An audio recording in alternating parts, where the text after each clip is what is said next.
Olá, meu nome é Beatriz Baldi, sou médica dermatologista e o assunto de hoje é a caspa, nome dermatológico dermatite seborreica. O que nós podemos aprender com essa condição que surge no couro cabeludo e também em algumas áreas da face e do corpo? Acompanhem o vídeo e saibam mais.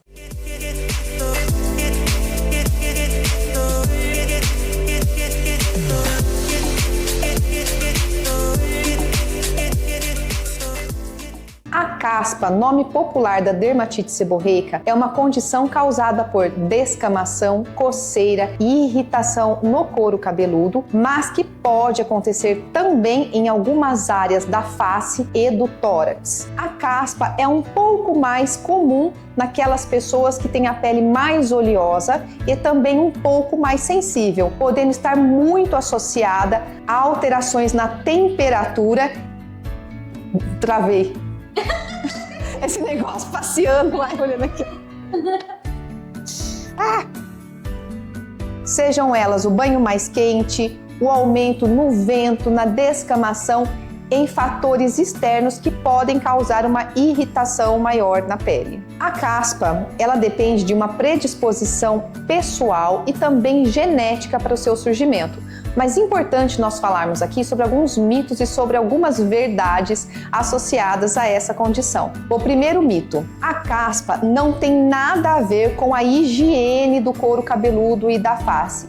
Está errado nós pensarmos que a falta de higiene, a falta de uma limpeza adequada causará a caspa ou a dermatite seborreica. Então esse é um mito, não tem nada a ver com falta de higiene. Segundo mito: a caspa é contagiosa. Gente, isso é um absurdo. Caspa não é contagiosa. Como eu já disse, depende muito de uma predisposição individual. Fatores pessoais, fatores genéticos, estilo de vida, mas ela não é contagiosa. Uma verdade agora associada: alguns alimentos realmente prejudicam a dermatite seborreica, a caspa, principalmente em casos mais graves, quando ocorre aquele aumento de sensibilidade na face. Quais alimentos que seriam esses? Os alimentos condimentados, as pimentas, alguns tipos de tempero podem sim piorar essa condição, principalmente naqueles pacientes que apresentam uma maior sensibilidade na face. Outra verdade associada: a água quente piora a dermatite seborreica. Esse é um fato, tá, gente? Por isso que no período de inverno a caspa ela é muito mais frequente, porque nós utilizamos a água um pouco aí mais quente, alguns sabonetes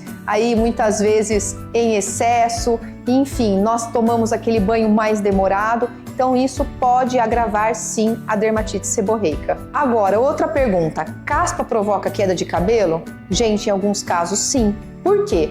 Por conta da inflamação do couro cabeludo. Lembrando que pacientes que têm a pele mais seca apresentam aquela caspa mais seca, onde existe aquela descamação, aqueles floquinhos de pele que vão sujar a roupa. Em contrapartida, pacientes de pele mais oleosa vão apresentar aquelas crostas no couro cabeludo, aquelas crostas mais aderidas. Sendo a caspa, uma condição inflamatória, então ela pode sim estar associada à queda de cabelo. Usar chapéu, boné ou gorro não vai provocar a caspa, mas pode prejudicar um pouco mais a ventilação, pode abafar um pouco mais e por isso prejudicar o seu tratamento. Então nós orientamos que os bonés e os gorros sejam evitados durante o tratamento desse tipo de dermatite. Agora a pergunta que todo mundo se faz: o estresse causa caspa? Gente, causa, tá? Lembrando que a pele, ela é um órgão onde existe uma grande quantidade de células imunológicas.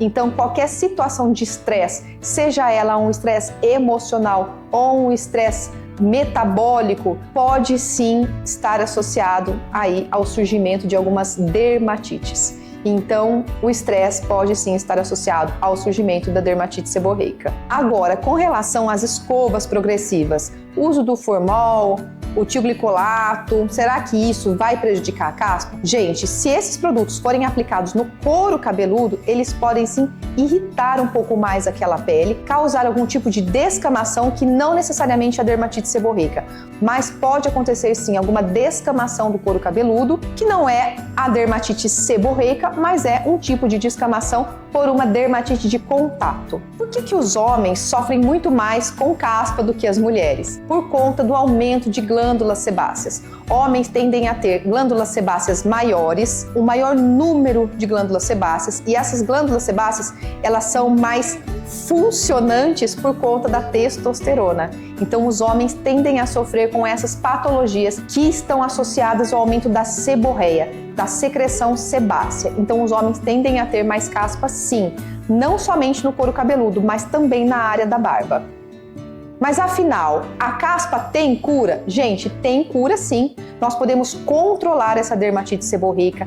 Claro que, como existe uma predisposição individual, pessoal para o surgimento dessa dermatite, então existe um controle. Ela pode ser recorrente, ou seja, em alguns períodos da vida, o paciente pode sofrer com esse tipo de alteração, mas existe sim um controle, então o paciente pode ficar livre da caspa, desde que ele tome as medidas adequadas, as medidas corretas, quando começar a apresentar os primeiros sinais, os primeiros sintomas desse tipo de patologia. Importante falar que, em alguns casos de dermatite seborreica, sendo ela uma inflamação da pele, nem sempre só o tratamento tópico é suficiente. Então, nem sempre os shampoos e as loções são suficientes. Quando existe uma maior extensão ou uma maior gravidade desse tipo de dermatite, muitas vezes o médico vai utilizar algum tratamento oral, seja ele à base de antibióticos, antifúngicos, enfim. É importante uma avaliação médica nos casos mais graves para que o tratamento seja feito de forma correta. Mas e o shampoo de cetoconazol, doutora, que todo mundo já ouviu falar